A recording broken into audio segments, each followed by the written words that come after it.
14,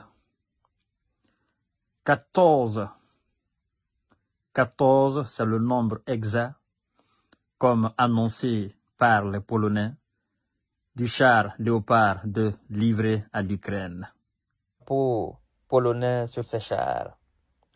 Alors, je dois d'abord vous dire que depuis le début de ce conflit, c'est pas la première livraison de la Pologne, ni pas la deuxième.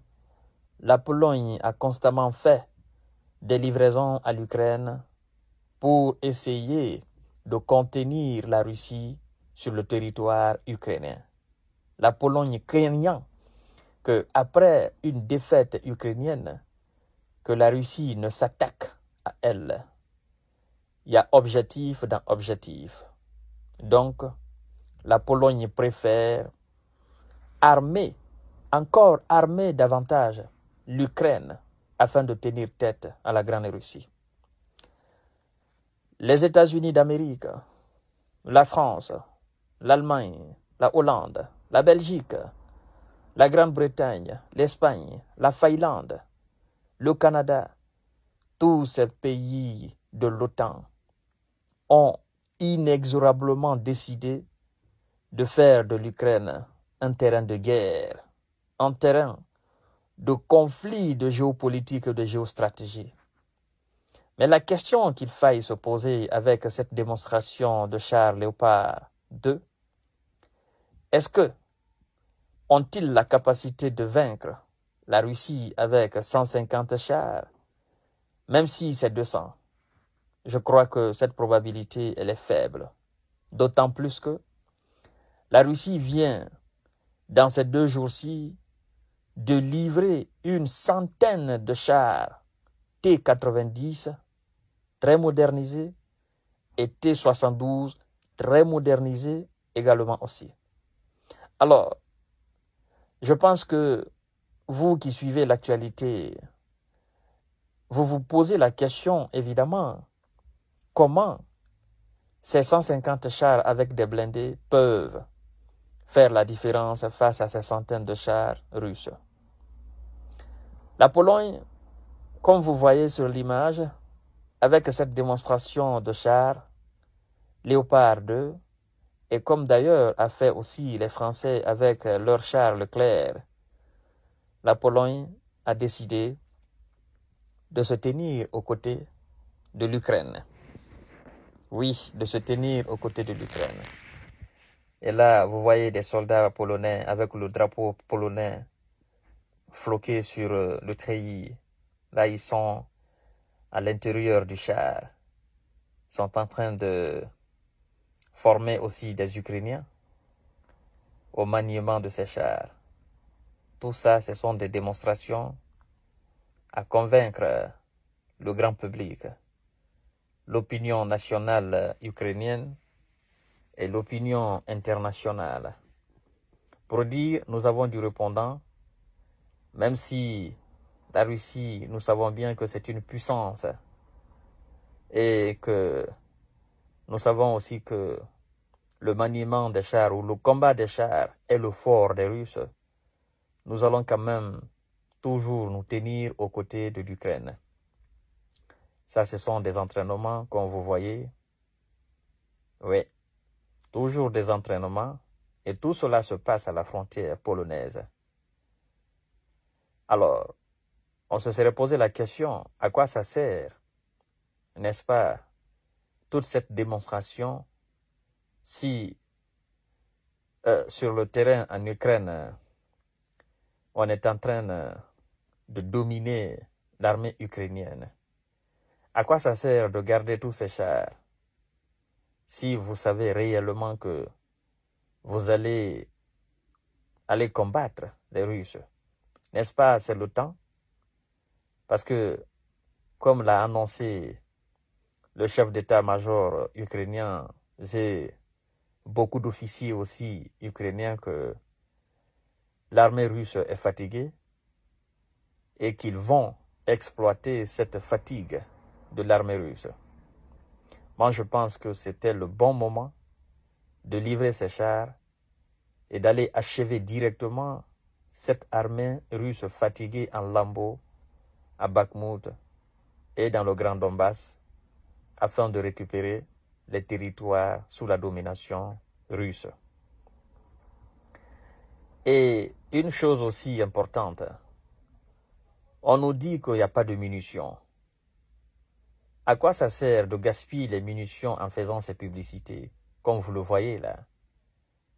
N'est-ce pas l'Europe est à court de munitions? N'est-ce pas l'Ukraine demande sans cesse des munitions? À quoi ça sert alors de faire ces tirs d'entraînement si vous êtes convaincu que ces chars marchent à 100%?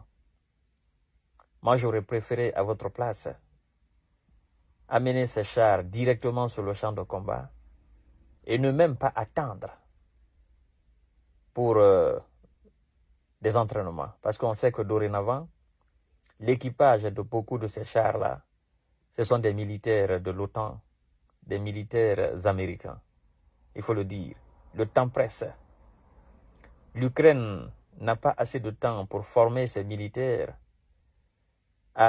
au maniement de ces chars et au maniement des équipements. Bien sûr, l'Ukraine n'a pas assez de temps. Et donc, sur le terrain, vous avez ce qu'eux, ils appellent des volontaires et ce que d'autres appellent des mercenaires otaniens et américains.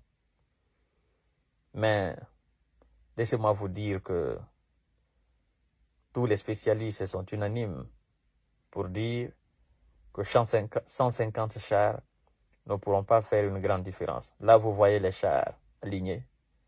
Vous les voyez alignés. Ça, ce sont les Léopard 2 polonais livrés à l'Ukraine. Oui, ça a été annoncé en fanfare. Oui, on est en train de faire la publicité. Oui, c'est pour convaincre l'opinion nationale. C'est aussi une guerre d'image, une guerre de communication. Et ce qui me choque dans tout ça, c'est que dans quelques jours, tous ces chars seront complètement détruits, inefficaces, inutilisables, hors combat. Et ce sont des millions et des millions de dollars et d'euros qui sont injectés. L'argent du contribuable du peuple polonais. Oui, il faut le dire. C'est l'argent du contribuable du peuple polonais. Voilà, on est en train de montrer l'arrière de ces chars pour Léopard 2. Pour dire, regardez, on n'a pas menti. L'Ukraine est dorénavant armée. L'Ukraine a du répondant. L'Ukraine peut faire face maintenant à la grande Russie. Et nous allons gagner la bataille sur le terrain. On applaudit les amis, on applaudit. Là, vous venez de voir la démonstration, la manifestation de la volonté polonaise pour aller conquérir les territoires ukrainiens qui sont occupés par la Russie. C'est la volonté manifeste de la Pologne, de Varsovie, pour aller repousser les Russes jusqu'à la frontière russe, chasser les Russes de la Crimée, les chasser de Bakhmout jusqu'à la frontière. Et s'il faut même chasser les Russes jusque sur le territoire russe. Non, les Polonais, ils ont fait fort. Et pour tout ça, vous savez combien ils ont donné comme aide de chars Léopard 2. Je vous dirais que depuis le début jusque là, la Pologne n'a pas dépassé la barre de 100. Est-ce qu'elle a même donné 90? Parfois c'était 4 chars, parfois c'était 2, parfois c'était 5. Et là maintenant c'est 10. La Pologne a fait fort. Waouh! Moi je voudrais que la Pologne accompagne ses chars avec des avions, des véritables avions de chasse. La Pologne a déjà donné des MiG-29, mais je voudrais que la Pologne donne des avions de chasse modernes, américains, pour aller vraiment combattre. Parce que la Pologne et l'Ukraine maintenant sont devenus un même pays. Et donc, ils font face à la grande Russie, le puissant voisin, qui s'appelle la Russie. La Pologne est tellement déterminée qu'elle est prête même aujourd'hui à en découdre. Oui, vous avez d'ailleurs vu les responsables polonais ici, à la conférence à Bruxelles, quand ils sont venus pour la réunion, même la conférence au Berlin. La Pologne veut mettre la pression pour que les États-Unis donnent des avions. Et quand Joe Biden est parti en Pologne, les Polonais ne se sont pas cachés. Ils ont mis le drapeau américain, le drapeau polonais et le drapeau ukrainien. Ils s'en foutent de l'Europe. L'Europe, ce n'est pas leur problème. Le drapeau européen, là, drapeau des 29 ou 27 avec des étoiles là, bleues, ils s'en foutent de ça. La Pologne n'a de considération que les États-Unis. Et donc, la Pologne est prête aujourd'hui à donner des militaires, toute l'armée polonaise. La Pologne est aujourd'hui prête à donner la quasi-totalité de son armée à aller défendre l'Ukraine. Parce que la Pologne, en défendant l'Ukraine sur le territoire ukrainien, la Pologne tient là la Russie. Parce que la Pologne se dit, si la Russie dépasse l'Ukraine, la direction, le boulevard, il est ouvert. Le boulevard est tout droit jusqu'à Varsovie. Et donc, tous les moyens que nous avons en tant que Polonais, nous devons mettre ces moyens à la disposition de l'Ukraine. Et nous devons nous battre aux côtés des Ukrainiens sur le territoire ukrainien. Même s'il faut faire ce combat pendant 100 ans, nous les Polonais, nous devons accepter cela au lieu que la Russie vienne ici en Pologne. Même si la Pologne fait partie des pays de l'OTAN, d'accord? Mais l'inquiétude chez les Polonais grandit du jour en jour. La Pologne craint, elle craint gravement la Russie. Alors, ça c'était la démonstration des chars polonais, la publicité des chars polonais. C'est devenu une sorte de publicité, quoi. Vous avez vu la publicité des chars Leclerc, les Français. Voilà, ils ont fait la pub de leur char Leclerc pour dire que le char Leclerc est capable même d'éliminer 10 chars russes à la fois. Le char Leclerc peut frapper à n'importe quel moment, n'importe quelle position. Même à une vitesse très élevée. Le char Leclerc a une précision de frappe inégalée. Mais malgré toute cette grande publicité, la France n'est pas prête, à envoyer ces chars Leclerc. Ils ont trouvé un prétexte. Ils disent qu'ils n'ont que 200 chars Leclerc et qu'ils ne veulent pas priver l'armée française de cela. Parce qu'ils ne savent pas si la Russie aura des ambitions pour attaquer l'Europe ou pas. Et donc, en cas d'attaque, ce sont avec ces chars-là que la France va se défendre. L'Allemagne aussi a acheté 35 F-35.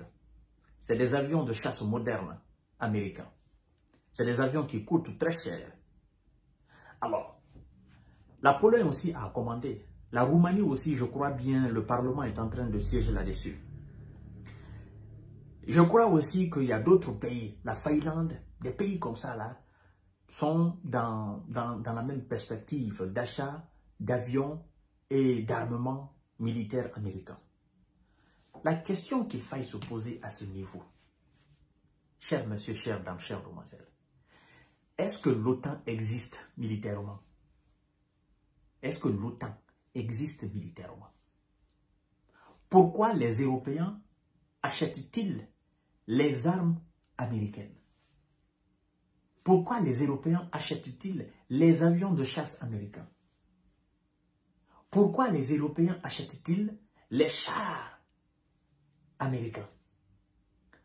Si et si l'Europe et l'Amérique conjuguent le même verbe, si et si l'Europe et l'Amérique sont dans ce qu'ils appellent l'OTAN pour la défense, n'est-ce pas, de n'importe quel pays occidental. Tous ceux qui se trouvent dans cette alliance-là, si vous les attaquez, tous les pays d'Europe sont dans l'obligation de vous attaquer. Ça veut dire que tous les pays d'Europe ont une armée commune. Mais ce que je ne comprends pas là, comment fonctionne cette armée commune-là? Parce que si l'Allemagne doit acheter sa défense, la France doit acheter sa défense, ça veut dire que dans le véritable sens du mot, l'OTAN n'est que sur papier. Il n'y a pas une armée otanienne. L'OTAN n'est qu'une arnaque. Parce que dans les conditions pareilles, comme je l'ai dit la fois dernière, au lieu que chacun achète de gauche à droite des armes pour aider l'Ukraine sur le territoire ukrainien, dans les conditions normales, si l'OTAN existait en tant qu'une entité militaire, on devrait plutôt prendre des chars dans le stock de l'OTAN, des avions dans le stock de l'OTAN, des roquettes dans le stock de l'OTAN et donner directement à l'Ukraine. Mais pourquoi la Grande-Bretagne va envoyer des obus individuellement? La France a envoyé des obus. La France doit passer par 2000 obus par mois. La France a doublé maintenant son fournissement à 2000 obus par mois. Maintenant, pourquoi la France envoie des obus, la Grande-Bretagne envoie des obus, l'Allemagne envoie des chars individuellement comme ça? Est-ce qu'il n'y a pas un sujet de réflexion de ce côté-là? Et les États-Unis envoient aussi individuellement. La Pologne, vous voyez les chars polonais. Est-ce qu'en réalité, l'OTAN existe dans le véritable sens du mot? Est-ce que l'OTAN est une véritable institution ou bien est-ce que l'OTAN est une véritable entité politique, entité militaire sur le sol européen? Je crois que l'OTAN n'existe pas. Il n'y a pas d'armée de l'OTAN. Il n'y a pas une défense qui s'appelle l'OTAN. C'est une arnaque pure et dure. Sinon, à ma connaissance quand même, sincèrement à ma connaissance, parce que avant la guerre, avant cette opération spéciale militaire russe en Ukraine, hein, je pense que même vous qui me suivez, vous pensiez aussi que l'OTAN avait une armée. C'est-à-dire qu'il y avait une armée véritable pour l'OTAN avec tout ce qui peut être militaire au fait. Chars, avions, navires de guerre, tout ce qui peut être militaire. Vous pensiez qu'il y en avait. Vous pensiez que tout était commun.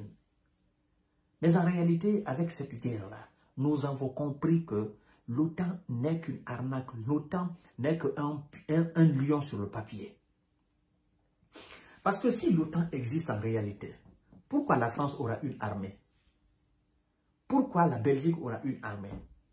Pourquoi la Grande-Bretagne aura une armée? À partir du moment où il y a une armée déjà qui est censée protéger le territoire de l'Union européenne. Une armée une armée très très grande et très puissante, censée défendre le territoire européen. Pour vous dire la vérité, cette armée n'existe pas. Et ces gens ont compris que dorénavant, ils doivent vraiment créer une armée. Parce que si la guerre venait, par exemple, à eux, ils n'ont pas de défenseurs. C'est pourquoi ils passent tout leur temps à parler des États-Unis. Les États-Unis ont une armée efficace, très très puissante. Ça, il faut le dire, à l'image de la Russie. Donc, si les États-Unis venaient à décider d'attaquer la Grande-Bretagne, chose qui ne va jamais arriver, parce que qui parle de la Grande-Bretagne parle des États-Unis. C'est un exemple que je donne. Si les États-Unis venaient à décider un jour, par exemple, de se retourner contre la France, ou de se retourner, par exemple, contre la Pologne, ou contre la Finlande, ou contre la Belgique, ou contre la Hollande, ou contre l'Espagne, ou contre le Portugal, si ça venait à se passer, parce que nous sommes dans la vie là, il ne faut jamais dire jamais. D'accord? Tout peut se passer à tout moment. Tout peut se passer à tout moment. Si les États-Unis venaient à faire, par exemple, avec un président fou à la tête des États-Unis, hein, qui se dira, bon, j'arrête toutes ces opérations avec ces gens de l'Europe, là, ils vont se défendre. Et puis, une guerre d'intérêt se situe entre eux. Paf, les États-Unis s'attaquent, par exemple, à un pays d'ici. Qui va défendre ce pays-là? En ce moment, on ne comptera plus sur les États-Unis. Et si la Russie venait à anéantir les États-Unis militairement, ça veut dire que l'Europe est à la portée largement de la Russie. Parce que la force de l'Union européenne aujourd'hui, c'est les États-Unis. Tout le monde parle des Américains. Tout le monde parle des Américains. Alors, si la Russie et ses alliés venaient à d'abord anéantir complètement les États-Unis, mettre complètement à plat l'armée américaine, à plat, comment l'Europe va se comporter face à face, vise à la Russie, comment l'Europe va se comporter? C'est des éventualités, c'est des probabilités, d'accord, que j'essaie seulement de dire. Je sais aussi que la Russie s'attaquait aux États-Unis. Bon, il n'y aura pas de gagnant de toutes les façons. Ouais, il n'y aura pas de gagnant. Parce que ça sera la destruction totale. Vous comprenez? Mais c'est une probabilité. Comme les Américains eux-mêmes, ils disent souvent que le jour qu'ils vont constater des mouvements nucléaires en Russie, ils vont faire des frappes préventives qui vont directement anéantir l'armée russe. Alors, si par exemple, la Russie venait à faire des frappes préventives pour aussi anéantir l'armée américaine, qu'est-ce que l'Europe va faire? Comment l'Europe va se comporter face à la Russie? Vous voyez que l'Europe est faible en réalité? Actuellement, l'Union européenne, elle est faible. Et c'est pourquoi on donne ces miettes-là à l'Ukraine pour aller faire guerre face à la Russie. C'est pas dommage? Hein? Des mesquineries comme ça, là. Vous voulez faire une guerre grandeur nature. Et vous vous permettez de donner 5 chars, 10 chars, 14 chars, Léopard, Challenger, 20, 30, 35. Ça veut dire quoi? Face à 200 chars, qu'est-ce que vous, votre 35 chars? J'ai entendu un général, est-ce que c'est pas leur général qui vient souvent sur leur plateau de télévision, le général Clinquant ou quelque chose comme ça, là. Général Clinquant, quelque chose comme ça. Je l'ai entendu dire que l'Ukraine avait demandé 300 chars, mais qu'ils ont eu 150, pas plus, qui doivent se contenter de cela. Alors, monsieur le général Clinquant, ou Clinquant, pensez-vous que les 150 chars peuvent quelque chose face à 300 ou à 400 ou à 1000 chars d'assaut russe? Vous pensez réellement, en tant que général de l'armée française, vous qui avez tant combattu, vous qui êtes expert de guerre sur le terrain, vous qui avez toutes les probabilités sur la table, vous pensez réellement que 150 chars peuvent faire quelque chose par rapport à 1000 chars d'assaut de même type?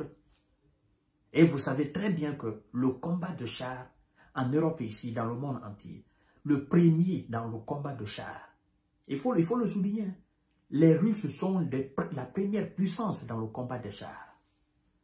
C'est avec les chars que les Russes ils ont mis fin, n'est-ce pas, aux ambitions démoniaques, n'est-ce pas, des Allemands pendant la Deuxième Guerre mondiale.